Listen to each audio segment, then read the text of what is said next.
afternoon p.m. Please remain standing for the playing of Jamaica's national anthem.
Seated. The Most Honorable Andrew Holness, Prime Minister and Minister of Economic Growth and Job Creation, Mr. Donovan Williams, Member of Parliament, Kingston Central, Miss Constance Showers, Chairperson, Ministry of Economic Growth and Job Creation's Procurement Committee, members of the Kingston and St. Andrew Municipal Corporation, beneficiaries, Miss Lessa Brown, Miss Leisha Brown, and Mr. Lloyd White, Mr. Ray Winter, Construction Solutions Limited, and other project partners, members of the new social housing team from the Ministry of Economic Growth and Job Creation, members of the media, distinguished ladies and gentlemen, and I must apologize, Prime Minister, for the absence of Miss Jackie Stewart. Good afternoon. Good afternoon. We are here this afternoon to join in the handing over ceremony of these beautiful 3-bedroom units and a 1-bedroom unit to the well-deserved beneficiaries. At this time, I will invite Pastor Smith to invite God's presence in our midst.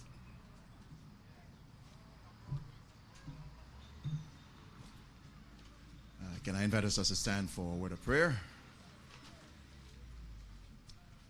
Let us pray.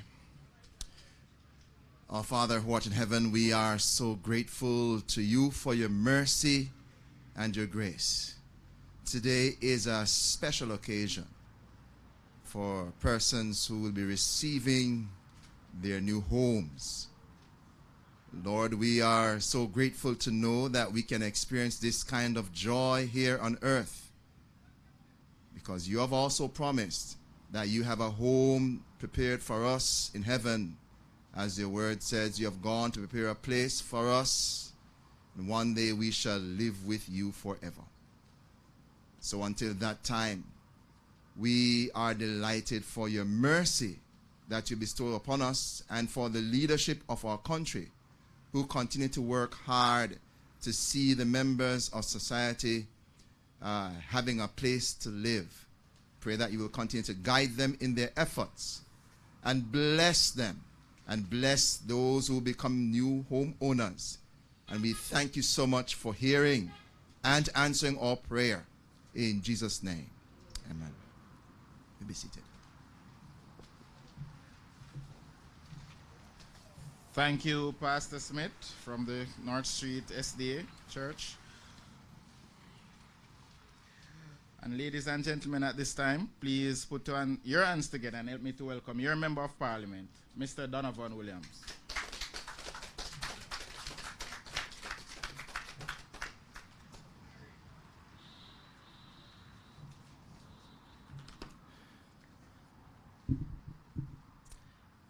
Good afternoon, everyone. Most Honorable Prime Minister Andrew Holness, Pastor Smith, pastor of the North Street Seventh-day Adventist Church, Mrs. Christina Hudson of the Kind Hearts Foundation, Superintendent Beresford Williams, Commanding Officer, Kingston Central Police Division. The recipients, Miss Lisa Brown, Mrs. Leisha Brown, Mr. Lloyd White, residents, well-wishers, other distinguished guests, and I must not forget the entourage from the Ministry of Economic Growth and Job Creation. Welcome to Central Kingston, Mr. Prime Minister, and our arms are always open to you, and we welcome you, and we look forward to seeing you often in this part of the vineyard. Now, in or around July of 2020, fire of unknown origin gutted several homes at the location 1 Goodwin Avenue and dislocated several persons. Among those displaced were Mr. Lloyd White, Miss Lisa Brown, Miss Leisha Brown, and I think there were 2 others who subsequently or since then have made some arrangements in terms of restoration. Now, when this fire happened, I was not yet MP, but we were on the ground, and the persons reached out to me.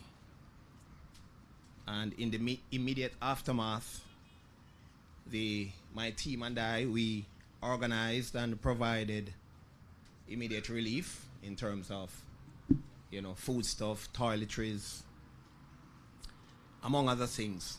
We also rallied and cleared the debris. Many of you are here could recall the extent of the blaze, and we had to, on the abatement of the fire, we gathered some trucks, bulldozer, and I must commend the residents who came together, and we all volunteered. Nobody was paid. We all rallied around the residents, and we cleared the area.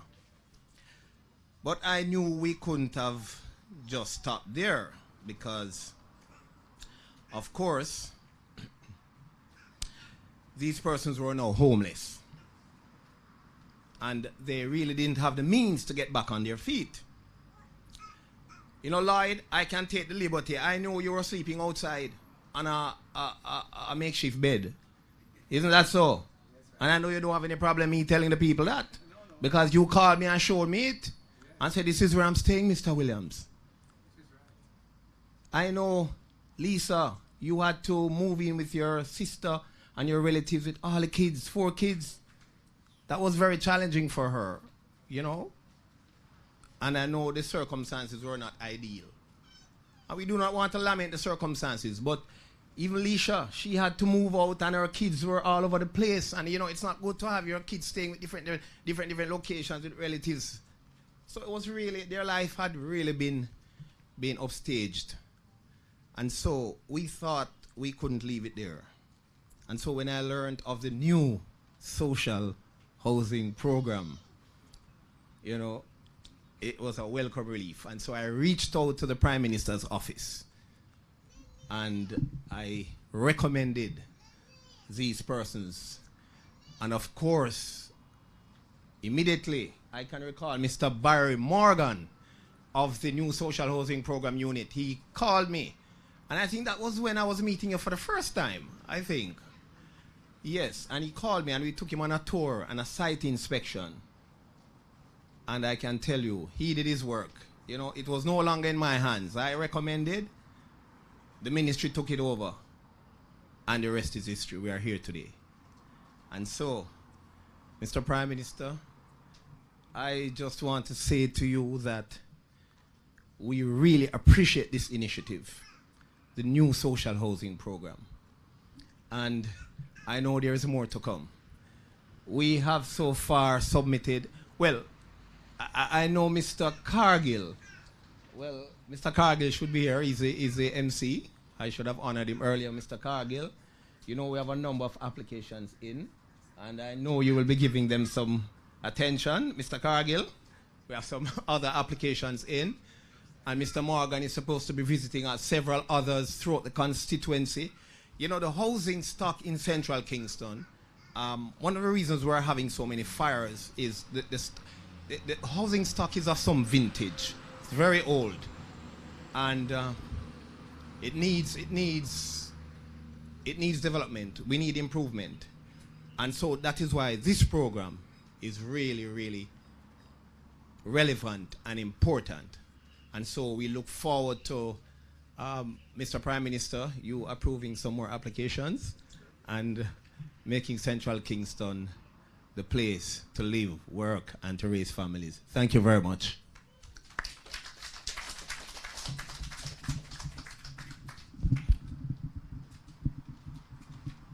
Thank you, Mr. Williams, for your remarks, and the Prime Minister will correct you when he comes up here, tell that he does not approve applications. They are approved by the Project Oversight Committee, and then they go to procurement, and today we have the distinguished chairman of the Procurement Oversight Committee, Ms. Chowers, Prime Minister, and when it goes to Ms. Chowers, you know Ms. Chowers' expertise is in lands, and she said, Richard, check with me first before I approve this, because we need something, there's a gray area with this land tenure. Let us fix it, let us send it there, and let us do this and do that, and ask for additional information. And ladies and gentlemen, it's an absolute pleasure at this time to introduce the Most Honorable Holness, Prime Minister and Minister of Economic Growth and Job Creation, who will bring the main address. Please put your hands together and let him feel it.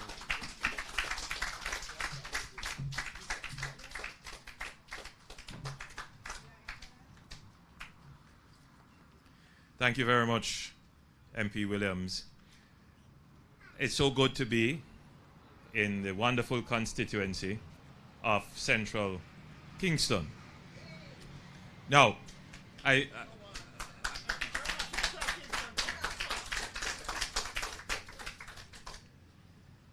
Central Kingston is home to some of the very first residential communities in Kingston, in Jamaica, really. It is part of what you would call, your member of parliament described it as vintage. It is part of old Kingston, the first set of communities that were developed on a grid, the first set of communities with sewer and water, the first set of communities developed close to the sea, the development of downtown Kingston. So these communities, many of them, some of them are 70, 80 years old. The infrastructure has deteriorated to the point where you could only describe them as a fire hazard. And indeed, that is the case. Many houses in Central Kingston are destroyed by fire yearly. In fact, Central Kingston and West Kingston would probably report the most numbers of fires in Kingston and St. Andrew, and possibly indeed in Jamaica, given the nature of the housing stock, which is mostly wood, some of them, and very old. The government would not be in a position immediately to rebuild private housing stock. The truth is that many of these homes are owned by absentee homeowners, families that occupied them 40 years ago. They have migrated. In fact, some of the owners, you can't even find them. When you go to some of the homes and you say, who is the owner? Well, we don't know, but we who occupy it now claim it, because we have been living in them undisturbed for many years. You know, I've had cases where we have had to track people down regarding their property. They didn't even know that these properties were here. There are many properties that are there intestate. The persons who own them didn't leave any will, and it's just there, unclaimed. And the people who live there don't always follow the legal process of claiming the ownership of the property using the processes within the law to do so. So Central Kingston and other communities like that in the adjoining areas, West Kingston immediately comes to mind, face this unique problem, this particular problem rather, where the infrastructure is old to the point where it is a hazard for those who live there. The infrastructure can't carry the number of persons who live there. You don't have enough. The pipes that carry water, for example, the size of the pipes are small. They are corroded, so they don't carry enough water. You can't get enough water pressure in them. So the infrastructure for water just doesn't have the carrying capacity for those people who live there. The sewer mains are old. Many of them have collapsed. The road network still in fairly good condition. But when you drive through central Kingston, you will realize that the cross drains, the covers are missing. And so in some areas you can't drive without dropping into a gutter running across the road. So there are many issues to be addressed in this constituency. But the government wouldn't be able to do it all in one go. This particular program is designed to help those persons who are in immediate distress. So we want to assist those persons under the new social housing program who have lost their homes to fire, for example. And I have visited here on several occasions where an entire yard, as we call it, a tenement yard, a big yard, has been destroyed by fire and several families have been put out. This is one such case where residents which house several households, several families, were destroyed by fire. And what we have decided to do is to rebuild on the same property. But we didn't just build without first of all establishing who has the right to build and occupy the property, because the government doesn't want to contribute to the informal, haphazard and irregular settlement of land. And so we ensured that we were able to establish ownership and occupancy through a formal legal process. And so I'm satisfied that the government isn't breaking its own rules. You will notice that in the photographic renditions before you, you would see the before and after pictures. I would suspect this is after the fire or before the fire. This is okay, so this is after the fire, and the residents tried to quickly assemble some form of shelter, but that certainly would not have been sufficient. You will note the structure beside it, where I believe this is the first time we're going two stories. The very first time. So we're utilizing the land space more efficiently.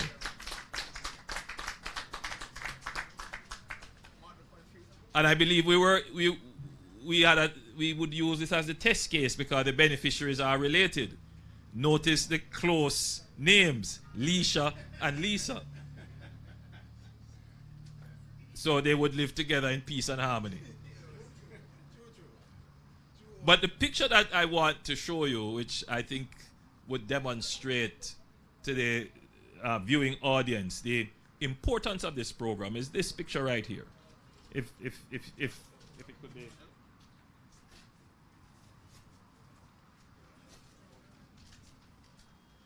MP, if you could become the easel for a moment. I want you to look closely.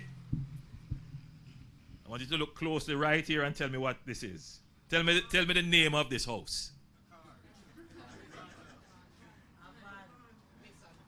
So this is an old abandoned Nissan van that has been converted into a house. That's your house. And I have your permission to bring your condition to the public. Right. Your name is Mr. White. Mr. White. So this is where Mr. White was living. in an abandoned vehicle after his house was destroyed by fire. And this is what we have built for him.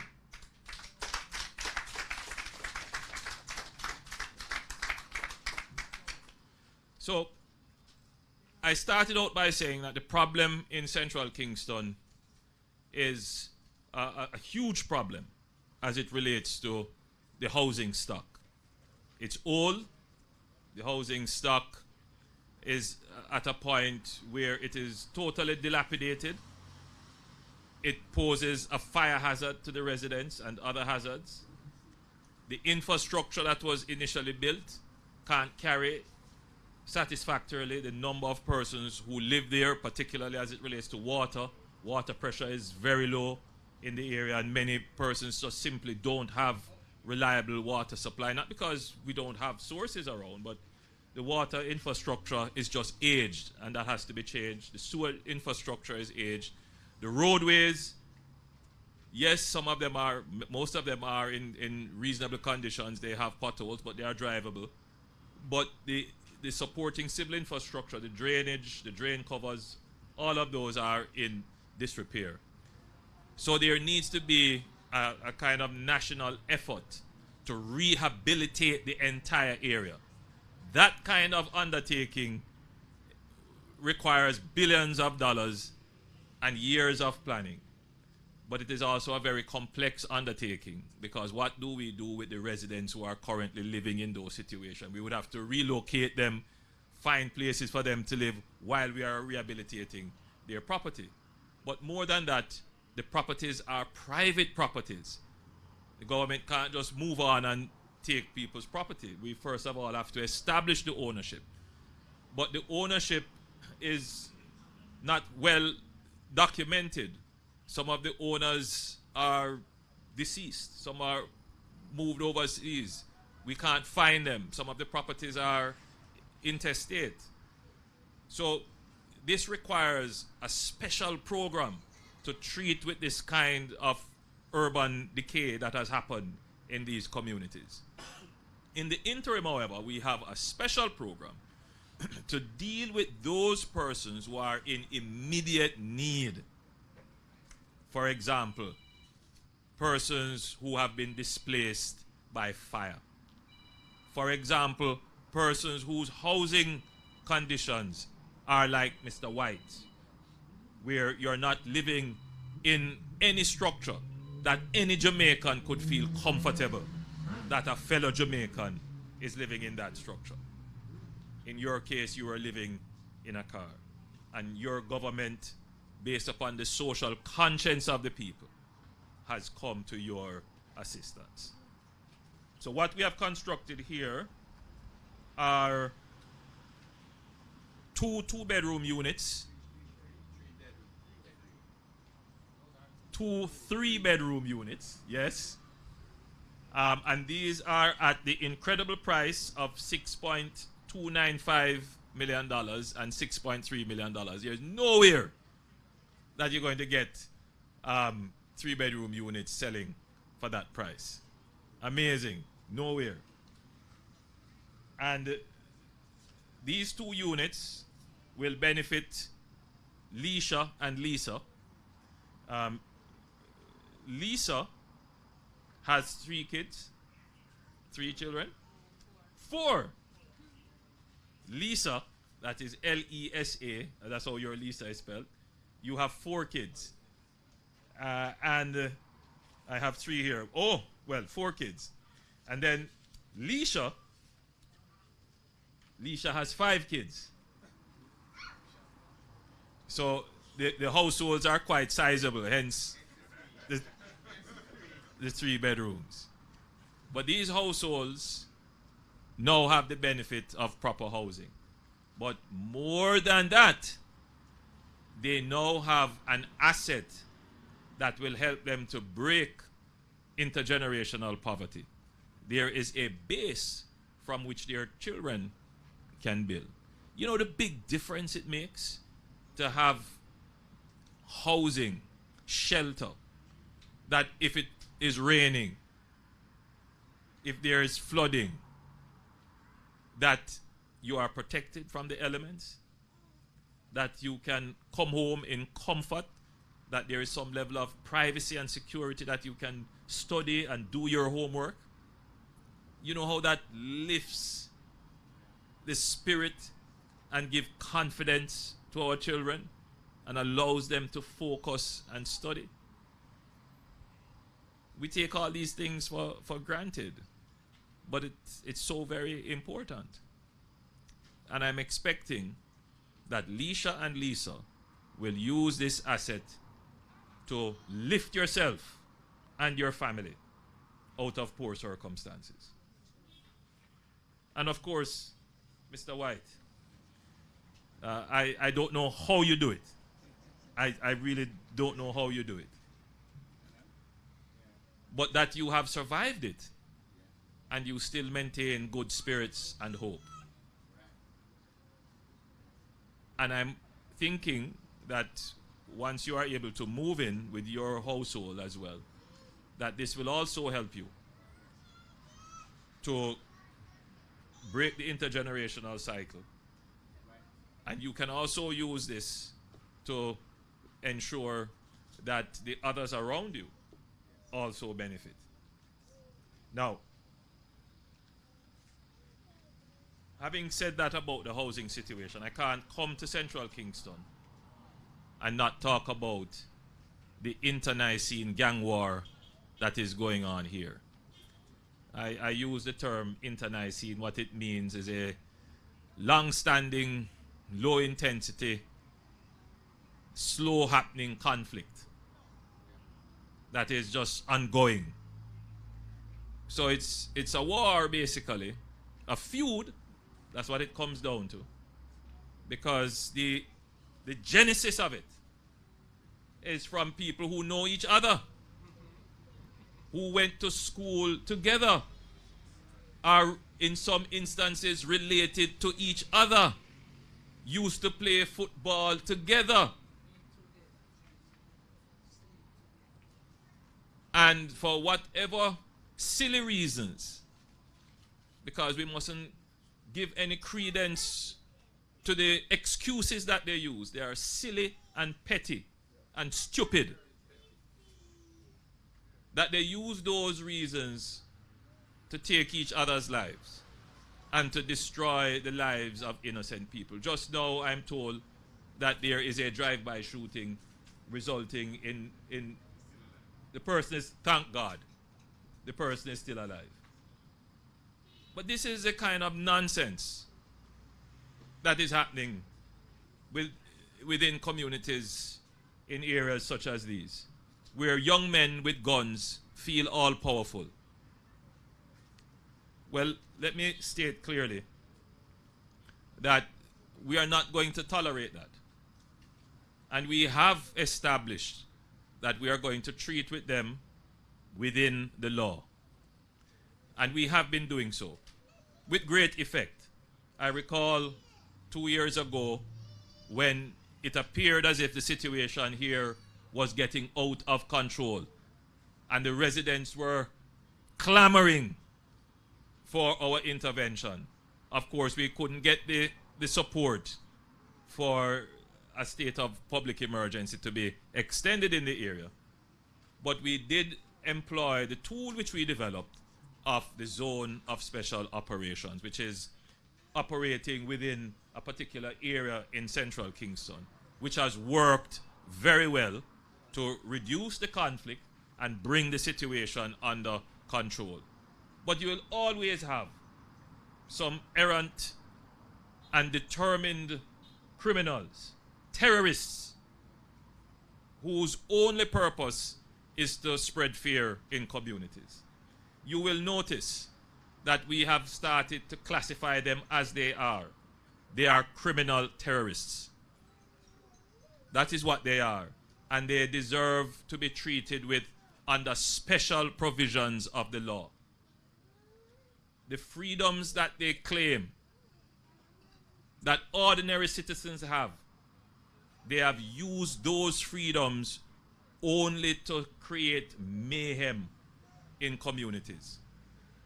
The people of Jamaica are tired of them. Tired of them. And what you are seeing coming out now in a country like Jamaica, where the normal tendency is to forgive and to be sympathetic because these are poor youths. What you get from the public these days is that they should get the death penalty. They should hang. The public has no sympathy anymore for these criminals, these terrorists, because they don't have any conscience themselves for the people of the country. More and more, the country is becoming hardened against the criminals. And that is a starting point for change in Jamaica. We can now safely say that the communities don't support the criminals. That the communities, if they could feel a high level of confidence, they would share more information. And you know what is happening? I'm sure the police is here. And the police will say that the flow of information from the public to the police has increased. Because the public is just simply tired of them. These are not poor youths trying to survive. No. These are terrorists who are well-funded. Well-funded enough that they have enough money to buy M16s. It is said by our intelligence reports that some of these high-powered weapons are in the region of 500,000 to 800,000. Very expensive. Which poor youth can afford that? And which poor youth in his right mind would get that amount of money and take it to go buy a gun? They don't mean anybody any good. They don't deserve the freedoms that law-abiding citizens have. And that is why you're seeing this growing call from the public that they should be hanged. No, we don't want to create a brutal society. That's not what we want to create. We don't want to do that. And whilst I understand the call, I also want to remind our citizenry that we are always good and sympathetic people who understand the issues. But the situation has reached this point now where we understand what you are saying, that the government needs to take serious actions against these criminal terrorists. Why would you get a chance, go overseas, you get some money, and instead of sending back book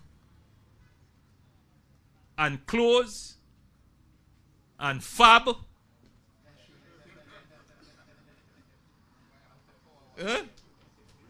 and cereal and rice, as they used to pack barrel and send, why would you now put in the detergent bucket a part of the gun, and then in the cornflakes another part, and then in the rice another part? Why would you do that? To go kill off your brother and your friend that you went to school with? You don't mean us any good.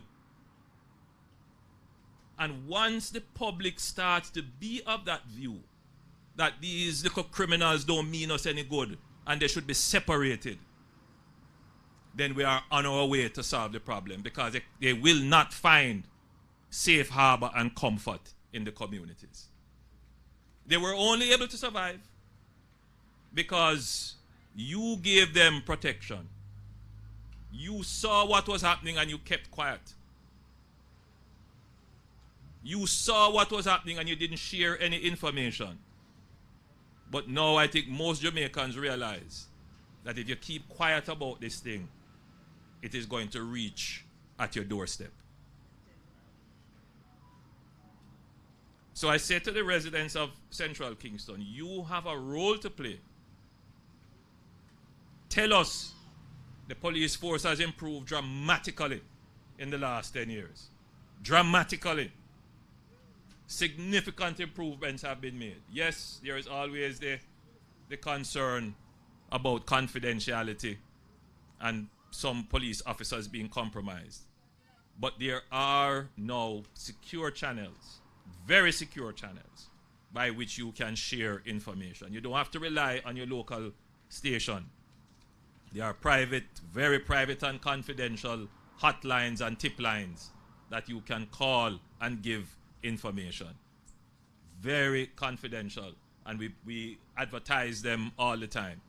You would know that the discovery and recovery of illegal firearms has increased in the last 2 years. And how is that done? Primarily because we get far more intelligence now than we got before. People realize the dangers of guns in their community. So I use this platform to urge you. Share the information, do it smartly. You know who you can trust and who you can't trust. And there are now many means by which you can share information with the police. The police is building its intelligence capacity, and the more information you give us, the better we will be able to respond. So with those few comments, we now go to inspect the houses, cut the ribbons, sign the social contracts, and then hand them over to the deserving beneficiaries. Thank you.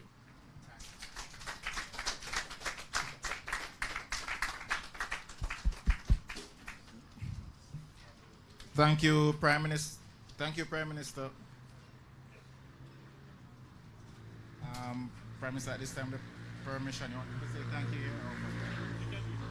All right, at this time, I'll ask Miss Leisha Brown to move the vote of thanks, and then followed by Miss Lessa Brown and Mr. Lloyd White. Good afternoon, everyone.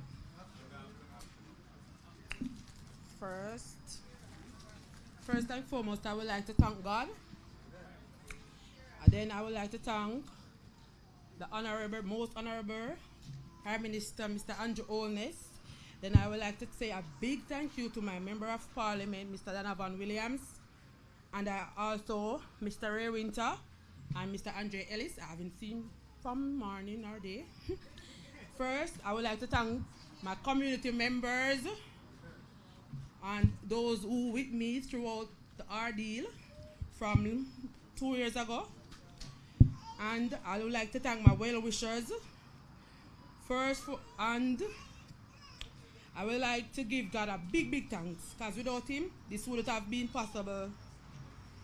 And as in the book of Isaiah 40, verse 31 says, that they that wait upon the Lord shall renew their strength. They shall mount up with wings as eagles. They shall run and not be weary. They shall walk and not faint. I always ask God to teach me how to wait, and I waited. And it won't be long, it won't take long.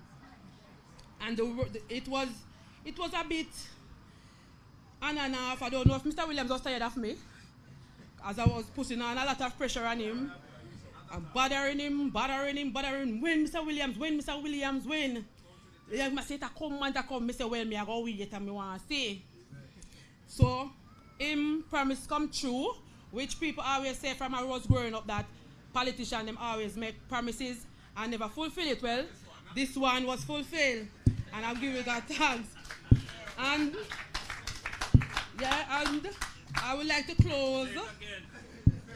As what I was hearing from I was a child growing up, that politicians always make promises and do not fulfill it. Well, this one has been fulfilled.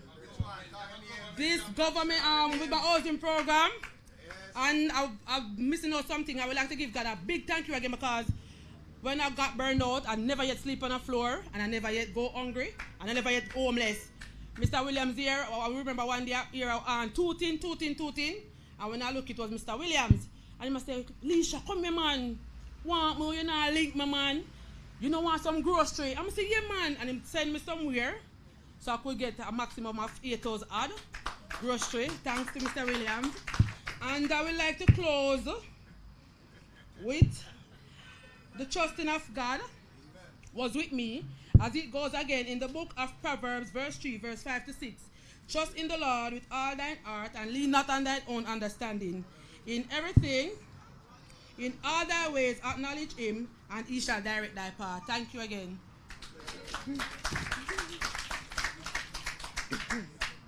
So, like Lisa.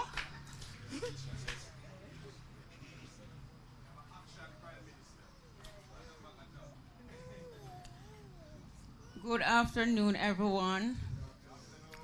First of all, I want to say thank you to our Most High God, and then to Mr.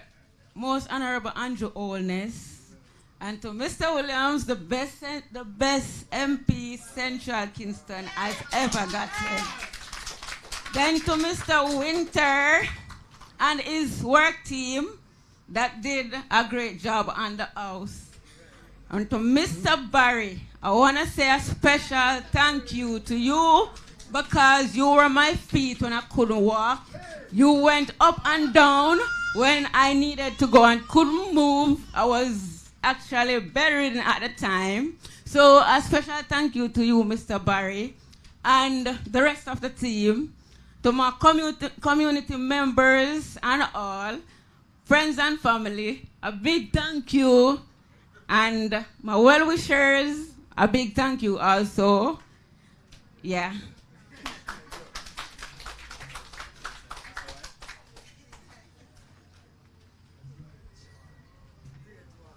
Well, good afternoon.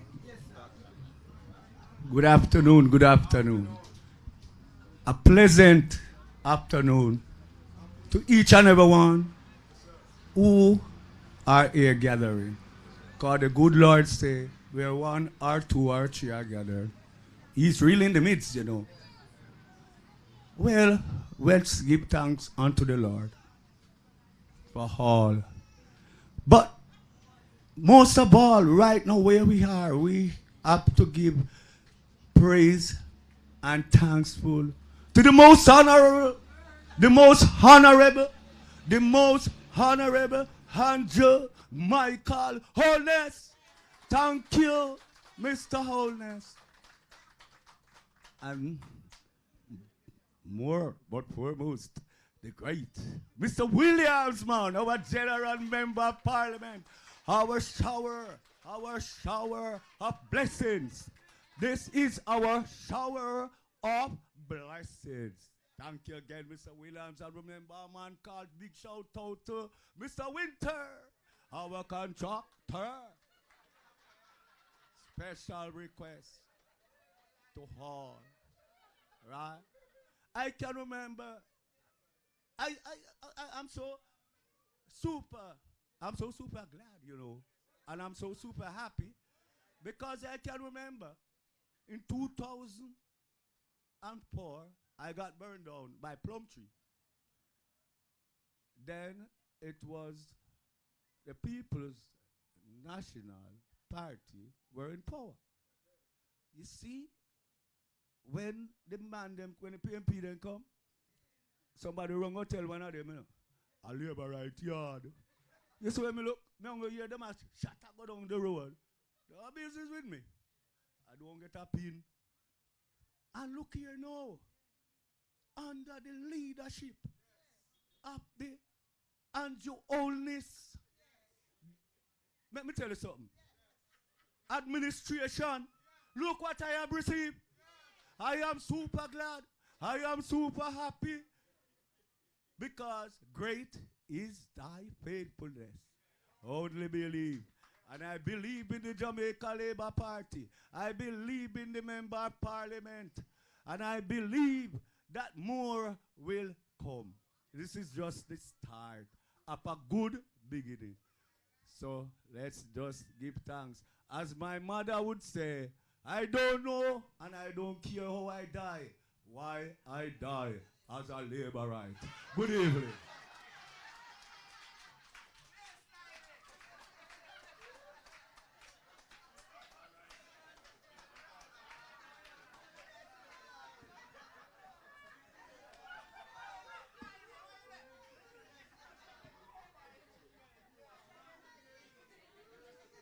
Ladies and gentlemen, thank you for your attendance and participation here today.